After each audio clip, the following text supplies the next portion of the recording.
하나님 살아계십니다. 살아계신 하나님의 은혜와 평강과 축복이 저와 여러분들 그리고 영상으로 예배하는 모든 분들에게 함께하게 되기를 주의로 축복합니다. 오늘은 말씀을 좀 왜냐하면 제 3의 귀를 기울여라 이런 뜻입니다. 3의 귀가 뭘까?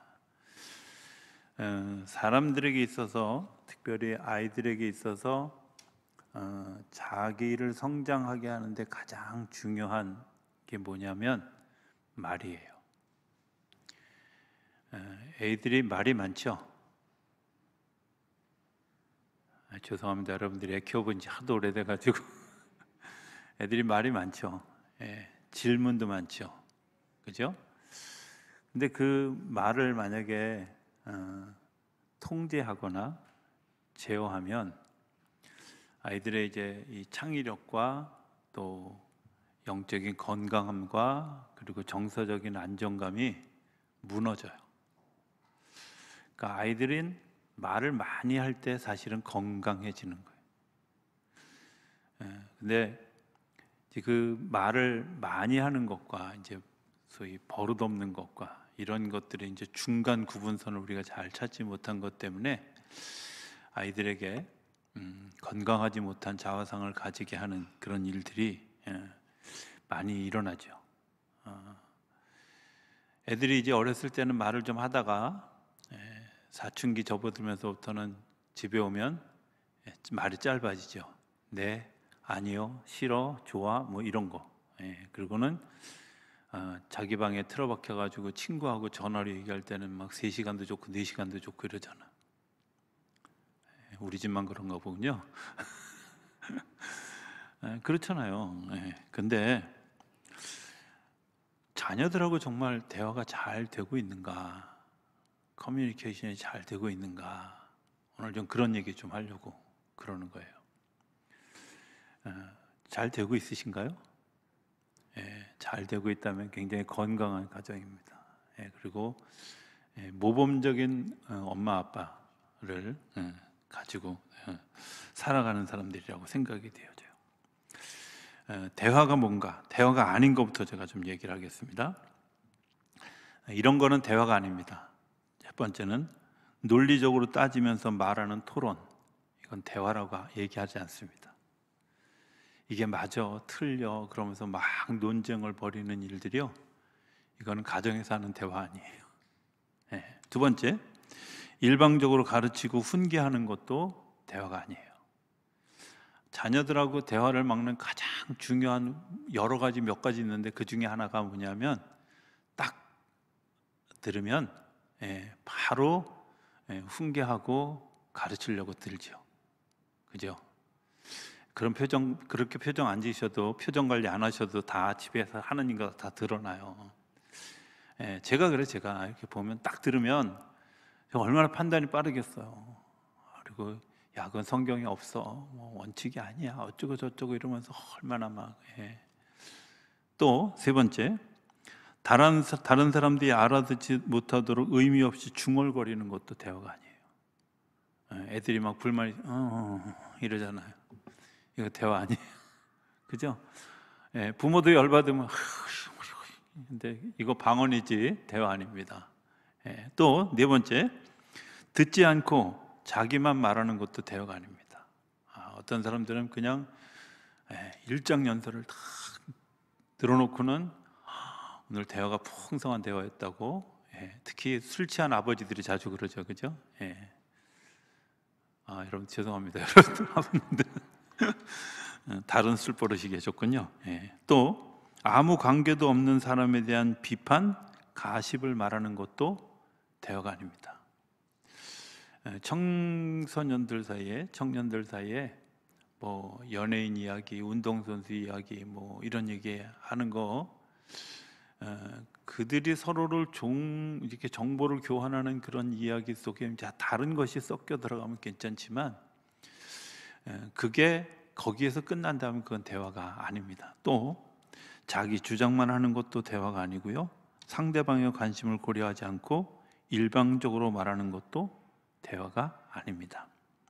토론, 문답, 잡담, 독백, 설교, 비판, 자기 주장 등은 대화가 아닙니다. 표정들이 그럼 뭘 하라는 얘기야? 이런 표정이에요. 예. 자, 이제 진짜 대화가 뭔지에 대한 이야기를 자, 여러분들은 대화를 입으로 하십니까? 아니면 귀로 하십니까? 예, 대화를 입으로 하십니까? 아니면 귀로 하십니까? 대화의 시작은요, 귀로 하는 거예요. 귀로. 잘 듣는 일부터 중요해요. 말을 하려고 하면 됐고, 그리고 자기 얘기를 딱 꺼내면 더 이상 대화를 할 상황이 되어지지 않죠. 예를 하나 들까요? 아이가 밖에서 싸웠는데 때리고 왔으면 괜찮은데 얻어맞고 왔어. 여러분들 뭐라고 하시겠어요? 우리 어머님은 뭐라 그러냐면 왜 칠칠 맞게 맞고 다녀? 우리 아버님이 잘 쓰는 용어는 뭐였냐면 네가 맞을 짓을 했으니까 맞았겠지. 뭐 이런 거였어요. 자, 그게 정답일까요? 그러면 밖에서 맞아도 씻고 티 안 나게 들어오지. 그렇게 안 들어와요. 자, 여러분들 어떻게 하시겠어요? 맞고 들어왔어. 그렇게 애들이 한 번도 맞고 들어온 적이 없었던 표정 짓지 마세요. 자, 맞고 들어왔어. 뭐라고 그러시겠어요? 네? 핸드마이크 들고 밑으로 내려갈까요? 잘 안 들려요. 어떻게 하시겠어요? 제일 좋은 방법이 뭘까? 정말 이 아이가 내가 지금 대화가 되고, 제일 우선 할 수 있는 가장 좋은 방법, 무슨 일이 있었어? 여기서부터 시작해야 되지 않아요? 그죠? 무슨 일이 있었어? 도대체 무슨 일이 있었길래 그렇게 싸웠을까? 분명히 두 아이가 충돌이 되어졌다는 것은 서로 의견이 달랐거나 뭐 이런 일들이 있대요. 이런 이야기들을 통해서 마음을 열지 않으면 더 이상 아이들이 이야기하지 않아요. 그거는 나이가 들어가면 들어갈수록 더 이야기가 안 돼요. 상대방이 무슨 이야기를 하려고 하는지를 내가 귀 기울여 듣겠다고 하는 마음이 열려지지 않으면 대화는 이루어지지 않습니다. 또 하나 해볼까요? 유리를 잘못하다 이렇게 깼어요.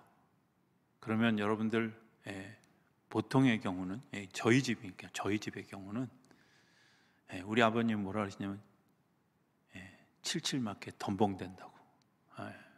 그리고 일단 한 대 맞고 시작해요. 우리 어머님은 내가 너 그럴 줄 알았어.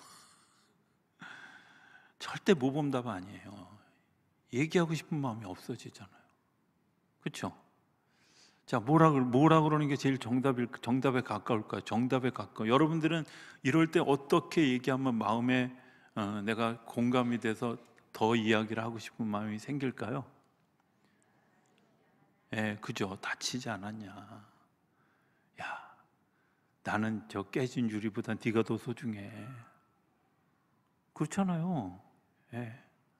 까짓것 유리야 돈 주면 갈지만 너는 어떻게 갈겠니? 이 정도만 가도 아이들이 미안함 뭐 이런 것들이 같이 다 들어가잖아요. 근데 사실 우리가 이제 그런 대화를 하지 않죠. 저는 밥상머리에서 혼나본 적이 얼마나 많이, 제일 많이 들었던 말이 이렇게 저 어렸을 때 좀 흘렸나 봐. 턱주가리가 없냐 왜 흘리냐 뭐 이런 거 얼마나 많은지. 뭐 국 엎었다 그러면 덤벙된다 그러고 어쩌고 저쩌고 뭐 자꾸 내 이제 기억하고 싶지 하도 기억하고 싶지 않아서 다 잊어버려서. 오늘 혹시 우리가 자녀들하고의 대화를 듣지 않는 것 때문에 마음을 읽지 않은 것 때문에 그들이 하고 있는 말에 정확한 걸 파악하지 못해서 아이들하고 서로 대화가 되어지지 않는 그런 일들을 살아가고 있다면 우리 스스로는 성장하는 것도 방해하는 거고, 그리고 자녀들이 정상적인 정서 관계를 가질 수 없는 것뿐만 아니라 신앙생활도 제대로 하기가 어려워요. 신앙생활을 왜 우리나라 사람들이 기복 신앙이 많으냐면 뭐 주세요 이런 기도가 많은 이유가 있어요. 왜냐하면 하나님의 음성을 듣는 것을 하지 않았어요. 아니, 들어본 적이 없어. 집에서도 딱 부모님이 무슨 얘기하면 아우 잔소리, 저 소리 또 시작이야. 이러니까 듣고 싶지 않아. 그러니까 교회 와서 설교를 들어도 저 똑같은 소리 이러고 듣지 않아. 그죠? 예. 제가 너무 놀랬던 건요, 한 번은 제 친구가 야야야 있잖아, 내가 어제 어느 집에 문상을 가서 사람들하고 인사하고 악수하는데 다 그랬다는 거야. 저도 아버지가 어제 돌아가셨어요 이렇게 얘기를 했는데, 그래요? 이렇게 대답한 사람이 열 몇 명 만나는 중에 한 명 있었대. 그러니까 다른 사람의 이야기를 듣지 않는 거예요. 잘 듣지 않는 거예요. 관심 있게 듣지 않는 거예요. 우리 성도님들 중에 광고 이렇게 열심히 하잖아요. 제가 광고하면서 자꾸 좀 그 중요한 거 강조할 때는 좀 웃기기도 하고 막 이러잖아요. 왜 그런지 아세요? 들으라고. 근데 놀라운 건요, 뭐 행사하는데 뭐 이렇게 얘기하면 언제 했어요? 못 들었는데요. 안 듣는다는 얘기잖아. 주의 깊게. 귀를 듣는 세 가지가 있거든요. 하나는 히어링 한다고 그러고 리스닝 한다고 그러고, 하나는 마음을 읽는 거예요. 히어링은요, 그냥 소리가 들리는 대로 그냥 듣는 거야. 바람 소리, 낙엽 소리, 그냥 이렇게 들리는 대로 그냥 들은 거야. 근데 리스닝은 뭐냐면 주의 깊게 들어요. 영감이 생기고 창의력이 생기는 건 주의 깊게 들을 때부터 시작해요. 아이들의 이야기도 그냥 지나가는 이야기가 아니라, 엄마 나 오늘 어디 갔다 오는데 누굴 만났어. 근데 내가 누군지 몰라. 근데 있잖아, 그 아이가 어디 사는데 그 얘기는 내가 너 이야기를 주의 깊게 들었다는 얘기잖아요. 그 아이가 누군지도 모르는데 그냥 아무 생각 없이 그래 이렇게 지나가면 아이는 더 이상 이야기할 의욕을 잃어버리죠. 제가 지금 아이라고 국한시키지만 사실은 성도들 간의 대화도, 부부들 간의 대화도 이런 면이 얼마나 많은지 몰라요. 귀담아 듣지 않아요. 리스닝 하지 않아요. 주의 깊게 그 이야기를 들으면 다음 이야기가 진행이 되어질 수 있지만, 주의 깊게 듣지 않으면 더 이상 대화가 이어지지 않는 거예요. 그렇잖아요. 여러분들, 이런 일이 오늘 우리 가운데 너무나 많아요. 그 다음에 세 번째 얘기하는, 제가 설교하려고 하는 제3의 귀를 여는 것. 제3의 귀를 여는 것. 그건 이야기를 들으면서 뒤에 숨겨진 비하인드 스토리를 듣는 거예요. 예를 하나 들면, 남편이 직장에 갔다가 퇴근하면서 들어오면서 막 짜증을 부려요. 청소도 안 해놨다는 둥 뭐 이렇게 막 짜증을 부리면 여러분들 바로 제1 반응이 뭐예요? 나도 힘들었단 말이야. 이러면 싸우는 거예요. 한 번쯤은 이렇게 생각해요. 저 사람이 밖에서 오늘 뭐 짜증나는 일이 있었나 보다. 좀 힘든 일이 있었나 보다. 이렇게 생각하고, 뭐 어려운 일이 있었어? 혹은 아예 일단 입은 닫고 듣는 거죠. 좀 푸념도 하고 막 이럴 때 그냥 듣고 있으면 자기가 알아서 얘기해요. 왜? 뭔가 말을 하고 싶어서 지금 꺼낸 거기 때문에 자기가 알아서 해요. 그런데 거기다 대고 맞대응질을 하면 3차 대전이 일어나는 거죠. 그리고 자녀들은 책상 밑에 숨고 이런 일들이 일어나게 되는 거죠.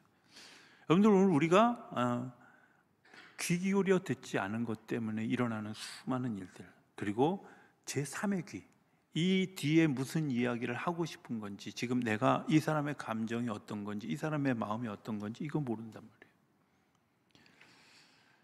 왜 이런 이야기들을 하게 하시는지. 그래서 예수님은 뭐라고 얘기하냐면, 너희가 귀 기울여 들을 게 있는 자는 들을지어다, 이렇게 말하는 게 제3의 귀예요.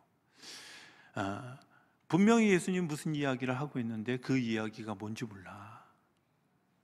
그 이야기가 정말 나를 향한 사랑이고 나를 향한 그 고백인 줄 모른단 말이에요. 그러니까 예수님의 이야기를 그냥 허투루 듣고 지나가는 거죠.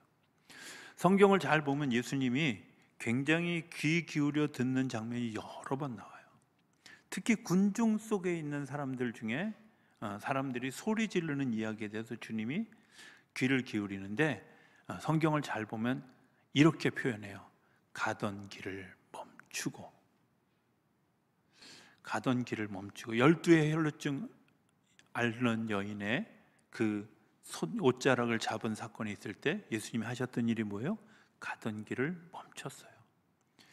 바디메오가 다윗의 자손 예수여 나를 불쌍히 여겨주소서, 군중 속에서 떠드는 수많은 소리 중에 그 이야기를 들었어요. 왜?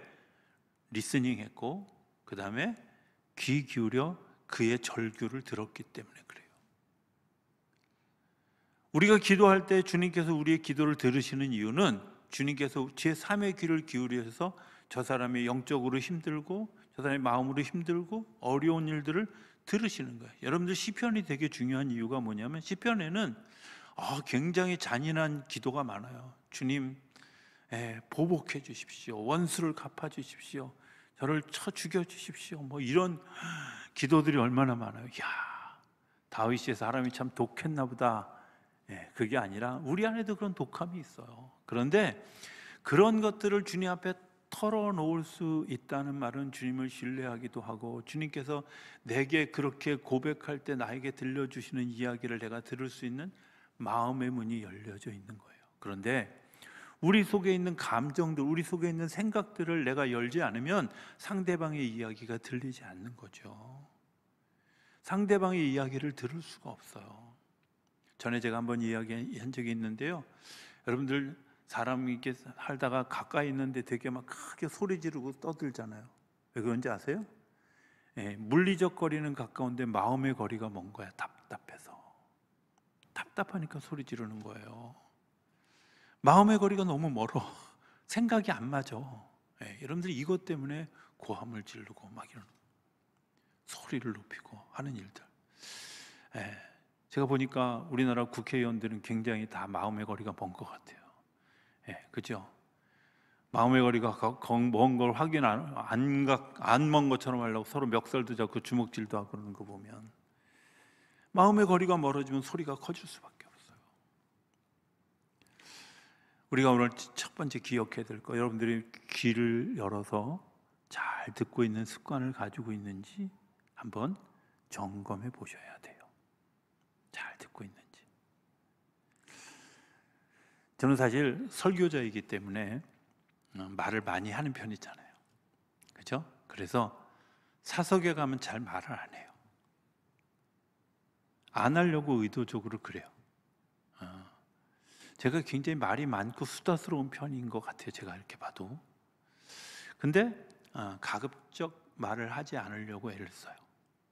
왜냐하면 이제 한 3가지 이유가 있는데, 첫 번째는 말을 하다 보면 나는 알고 있는데 저 사람이 모르고 있으니까 가르쳐주고 싶은 이 욕구가 막 솟아올라요. 어제도 뭐 해당되는 사항이 없으니까, 그분들이 뭐 영상을 볼 리도 없으니까 그냥 이제 그 입관하기 위해서 영업을 하는데요. 막 두 분이 막 굉장히 막 아는 척을 하시면서 막 얘기를 막 하는 거예요. 근데 제가 그래도 그 죽음, 장례 여기에 박사잖아요. 얼마나 많이 알겠어 제가. 그 사람들의 얘기가 얼마나 틀린 걸 제가 얼마나 잘 알겠어. 더군다나 제가 뭐 장례를 얼마나 많이 치러보고 심지어 영안실에서 또 일해봤는데 제가 오죽 아는 게 많겠어요. 근데 틀린 게 반이야. 근데 막 여기서부터 욕구가 막 솟아오르는 거야. 가르쳐주고 싶은 욕구가. 그냥 웃으면서 참고 그냥 넘어갔어요.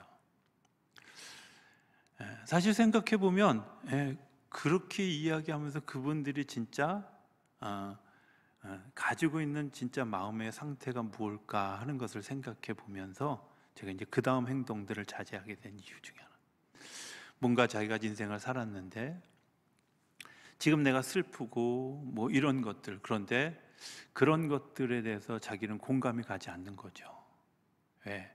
현대인들이 생각하고 있는 죽음은 그냥 얼른 이분들 치우고 우리의 삶의 자리로 가야 된다, 이런 생각들이 있어서 내가 같이 하는 게 아닌 거예요. 같이 가는 게. 여러분들 사실은요, 내가 죽음도 삶도 사실은 다 같이 가는 거거든요. 근데 그런 같이 가는 훈련들이 안 돼 있는 이유가 뭐냐? 대화가 없고 나눔이 없다 보니까 서로의 공감대가 없어요. 그러다 보니까 남의 죽음에 대해서 민감해지지 않아요. 식구가 죽어도 울지 않고 별로 슬퍼하지 않아요. 슬퍼하고 힘들어하는 사람들, 제가 여러분들 이제 이후에 장례식 생기면 아마 조심하게 될지도 모를까 봐 제가 안 하려고 그랬는데, 여러분들 이런 거예요. 정말 그 가족 가서 장례 치르는 가정 딱 하루만 가서 보면, 야, 저 집에서 대화가 많이 있었구나, 저 집에 정서적인 교감이 많이 있었구나, 이런 거 금방 알아요. 아무리 숨기려고 해도 금방 나와요. 왜? 정서적인 교감이 있었던 사람들은 정말 슬퍼요. 의도적 슬픔이 아니에요. 정서적 슬픔. 제가 우리 그 어머님의 요즘 이렇게 우리 부모님들을 까는지 몰라. 우리 어머님의 이제 실체를 보고 제가 막 한번 뭐 이렇게 화가 난 거예요. 저희 외할아버지가 돌아가셨어요. 돌아가셨는데 제가 초등학교 2학년 때예요. 집에서 예전에 다 장례를 치렀잖아요. 어머님하고 막 그 숙모들하고 막 이모님하고 막 열심히 웃고 떠들고 얘기하다가 손님은, 야, 손님 왔다 그러니까 아이고 막 가증스러워가지고 그러더니 그 손님 가고 나니까 또 그냥 히히호호 하다가 또 손님 오는데 아이고. 근데 난 그게 그때만인 줄 알았어. 아니더라고요. 삼촌 돌아가셨는데도 아이고. 그 나중엔 진짜 제가 막 너무 그래서 그 울음도 안 나오는 우는 소리 좀 그만하라고 막 이럴 만큼. 이게 여러분들 가증스러움 아니에요, 그죠? 근데 진짜로 슬픈 사람들은 어떻게 우냐면 가슴으로 울어요. 가슴으로. 정말 오래 여운이 남죠. 오래. 저희 아버님이 1995년도에 돌아가셨어요. 꽤 오래 우리 엊그저께 돌아가셔서 오늘 장례 치르는 이점순 집사님하고 저희 아버님하고 동갑이시더라고요. 근데 되게 일찍 돌아가신 거잖아. 아버님하고는 이게 참 이율배반적인 서로 감정의 교류가 있어요. 어떤 부분에서는 굉장히 잘 통해서 얘기가 되는데 어떤 부분에서는 아주 안 통하는 상황들이 되게 많은 거예요.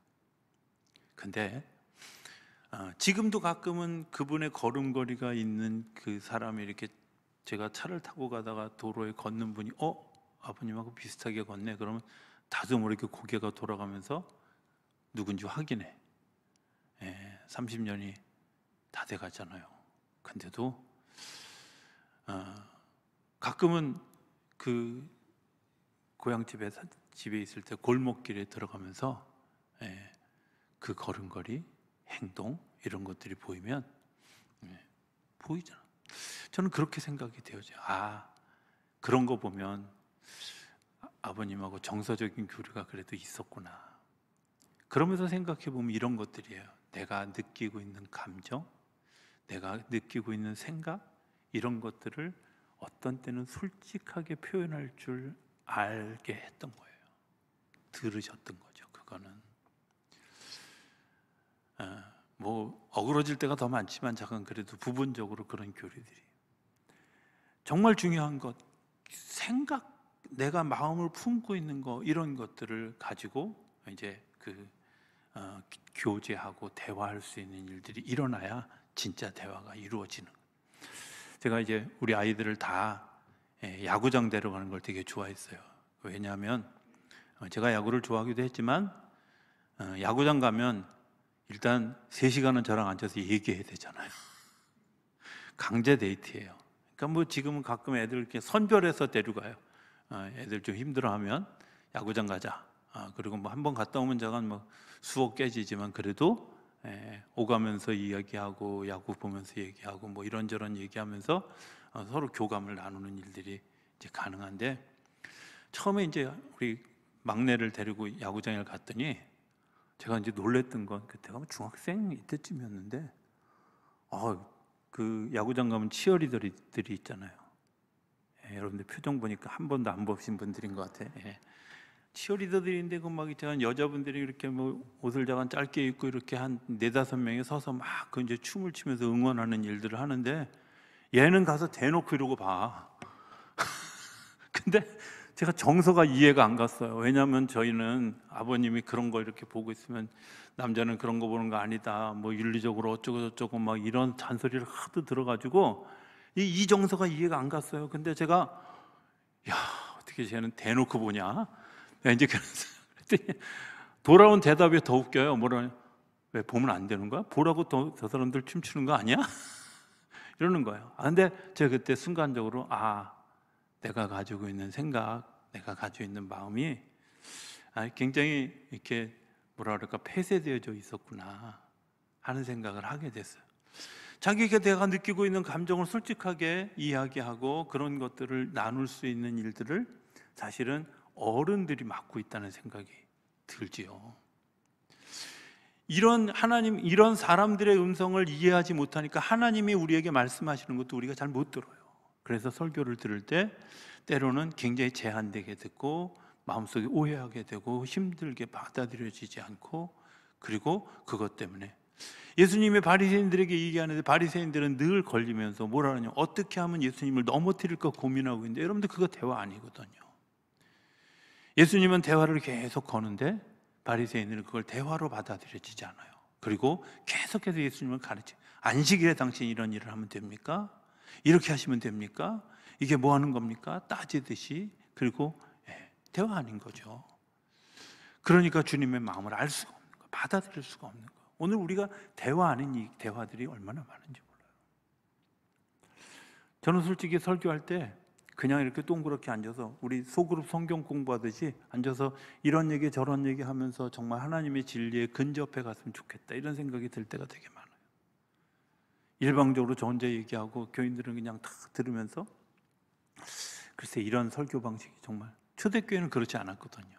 모여 앉아서, 왜냐하면 뭐 카타콤에 모여가지고 앉고 다 모여 앉아서 이런 얘기 저런 얘기, 내가 오늘 묵상하는데 이런 감정이 들었습니다, 이런 마음이 들었습니다, 오늘 우리 공동체를 향해서 주님이 이렇게 말씀하시는 것 같았습니다. 그래요? 저도 그렇게 들었는데요. 여러분들 공감하죠? 그러면서 공감대가 형성되어지고 그게 기도의 제목이 되어지는 게, 그게 건강한 거잖아요. 그런데 대화가 단절되어 끊어지는 거죠. 나한테 관심 없는 것들을 사람들이 이야기할 때인데 그거 대화 안 됩니다. 제가 아는 장로님 한 분은요, 그냥 앉으면 막 여행 얘기를 열심히 하는 분이 있어요. 근데 제가 보면 막 한 7-8명 앉아서 여행 얘기를 열심히 듣는데 관심 있는 사람은 1-2명밖에 없어. 나머지는 또 저 얘기하는구나 이런 표정을 짓는데도 그냥 열심히 얘기해요. 그분은 제가 똑같은 얘기를 한 10년 제가 사귀는 동안에 한 40번도 들었나 봐. 대화 아닌 이야기들을 우리가 너무나 많이 한다는 거예요. 오늘 본문에도 보면 이렇게 얘기해요. 23절에 너희는 귀를 기울여 내 목소리를 들어라, 자세히 내 말을 들으라. 귀를 기울여서 들으라는 거예요. 뭘 얘기하려고 하는 걸까? 그 뒤에 보면 파종하려고 가는 자가 어찌 쉬지 않고 갈기만 하겠느냐? 자기 땅을 개간하며 고르기만 하겠느냐? 지면을 이미 평평히 하였으면 소해양을 뿌리고 대회양도 뿌리고 소맥을 줄줄이 심고 대맥을 정한 곳에 심고 귀리를 그 가에 심지 않겠느냐? 여러분들, 내가 그 준비되어져 있으면 그 속에 무언가를 하나하나 심어갈 때, 내가 듣는 귀가 열리면 심어갈 때 그 속에서 열매를 보게 된다는 거예요. 무슨 얘기인지 이해되시나요? 내가 듣고 나면 이 영역이 확장되어져서 내가 들은 것 때문에 또 다른 것들을 만들어갈 수 있는 창의적 귀가 열려져 간다는 거예요. 그런데 준비되어 있지 않은, 내가 듣지 않은 귀는 내가 가지고 있는 것만 고집하고 내가 가지고 있는 생각만 고집해서 넓은 것들을 받아들일 수도 없는 것뿐만 아니라 열매를 거둘 수 없는 대화가 이루어지게 된다는 거예요.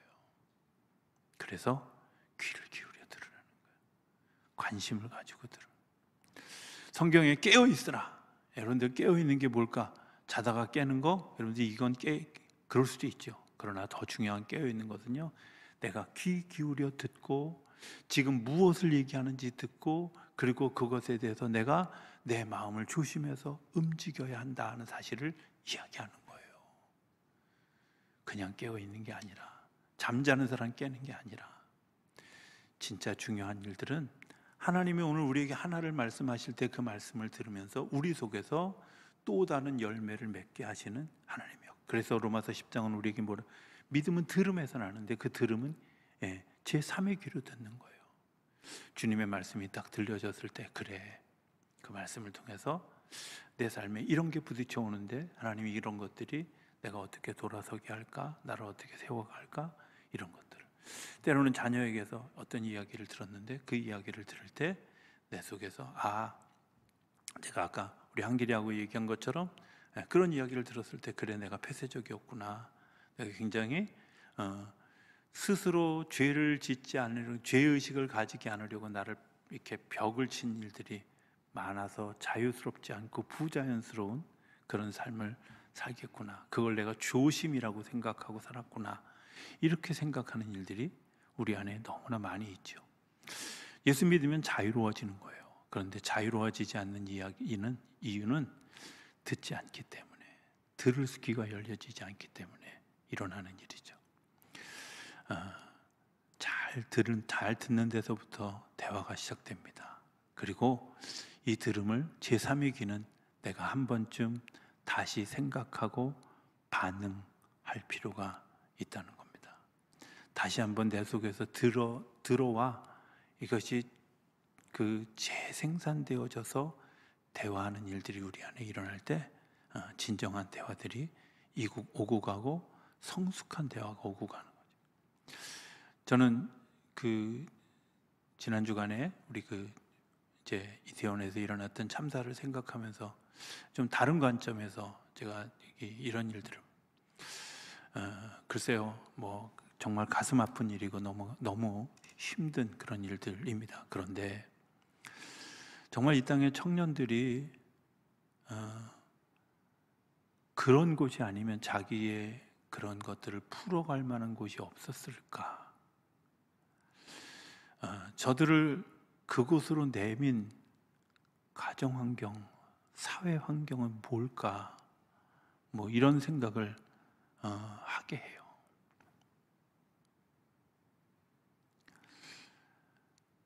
대화 없는 가정, 대화할 수 있는 사람이 없는 사회, 저들의 마음을 열고 무언가를 토로할 수 없는 그런 환경이 저들에게 무언가 미치지 않으면 안 되기 때문에 술에 미치고, 또 음악에 미치고, 춤을 추는데 미치고, 이런 일들이 일어나지 않았을까 하는 생각을 해보게 되잖아요. 그렇게라도 하지 않으면 정말 미칠 것 같아서 그런 일들을 따라. 제가 지난 주간에 기사 하나를 읽으면서 굉장히 막 가슴이 저리게 아팠던 이야기 하나가 있어요. 어떤 의사 한 분이 이태원 가까이에 있는데 내가 가면 좀 도움이 될까 하고 갔더니 정말 막 여러 사람을 심폐소생술을 해야 되는 그런 상황이 생겨서 땀을 흘려가며 하고 있는데 옆에서 그거 구경하는 사람들이 있더래요. 거기까지는 그래도 그냥 견딜만 했는데 자기 귀에 들려오는데 어떤 친구가 한 남녀가 섞여서 한 4-5명이 뭐라 그러냐면, 야, 우리 신촌 가서 미쳐 다 마시지 못한 술 마시러 신촌 가자, 이러면서 자리를 뜨는 사람이 있더래요. 그분이 뭐라고 표현해놨냐면, 이 사람이 급하기 때문에 못 일어나지, 정말 한 대 때려주고 싶다고. 글쎄요, 여러분들은 어떻게 느끼는지 모르지만 저는 안타까워요. 그렇게 정말 정신없고, 그렇게 정말 어떤 깨어있지 못한, 그래서 정말 그런 일들을 겪으면서도 인간미라고는 없는, 정말 같이 공감하지 못하는 일들, 그게 오랫동안 우리 사회에 가정에서부터 듣는 훈련, 말하는 훈련, 공감하는 훈련이 되어지지 않는 것 때문에 일어난 사회 현상이다. 듣는 것부터 다시 시작했으면 좋겠습니다.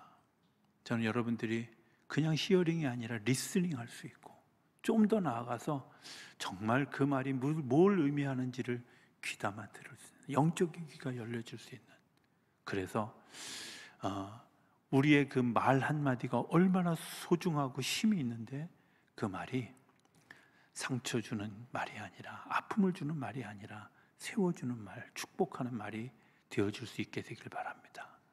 제가 금요일 날도 그런 얘기를 드렸는데요, 칼에 베인 상처는 치료가 가능해요. 그런데 말에 베인 상처는 치료가 불가능해요. 너무 깊이 들어가서 그것을 치료할 수가 없어요. 오늘 우리가 하는 말 한마디가 얼마나 중요한지, 내가 그것을 듣고 소화하는 일들이 얼마나 중요한지, 들었을 때 죽을 것은 내보내고 생명 있는 것을 받아들일 수 있는 제3의 귀가 열려지지 않으면 오늘 우리들의 삶은 늘 상처, 아픔, 이런 것들로 우리의 삶을 채워갈 수밖에 없다는 겁니다. 주님이 우리에게 하신 방법들을 한번 제가 이렇게 곰곰이 생각해 봤어요. 하나님이 제가 잘못하고 있을 때 책망하신 적이 별로 없어요. 정말 힘들어할 때 주님이 자주 하셨던 말, 그냥 성령아였어요. 내가 너 인정해, 내가 너 알고 있어, 너 힘들지, 여러 가지 말을 포함해. 때로는 하나님이 걱정하지 마, 이 한마디가 내가 걱정하고 있는 것들을 주님께서 아시는 것 때문에 용기가 나고 힘이 나는, 내가 너 사랑해 라고 이야기하는 한마디, 이것 때문에 사실은 늘 일어나게 되고 용기를 얻게 되어지잖아요. 주님이 여러분들에게 뭐라고 이야기하시나요? 여러분들이 그게 주님께서 나에게 하시는, 그게 내가 누군가에게 해야 될 또 다른 언어라는 걸 기억하실 수 있게 되길 바랍니다. 주님의 음성에 귀를 기울이면 내가 오늘 본문에 나와 있는 것처럼 잘 갈려진 땅에서 대회양, 소해양, 소맥 이런 것들을 다 심었을 때 여러분 안에서 생명력이 자라나는 그런 일들이 일어나고, 29절의 이야기처럼 이도 만군의 여호와께로부터 난 것이라 그의 경영은 기묘하며 지혜는 광대하니라. 그냥 되는 게 아니라 우리 안에서 그런 재생산이 이루어질 때 이런 생명력 있는 역사가 일어나게 될 줄로 믿습니다. 그런 역사에 참여하는 저와 여러분들이 되어질 수 있게 되기를 바랍니다.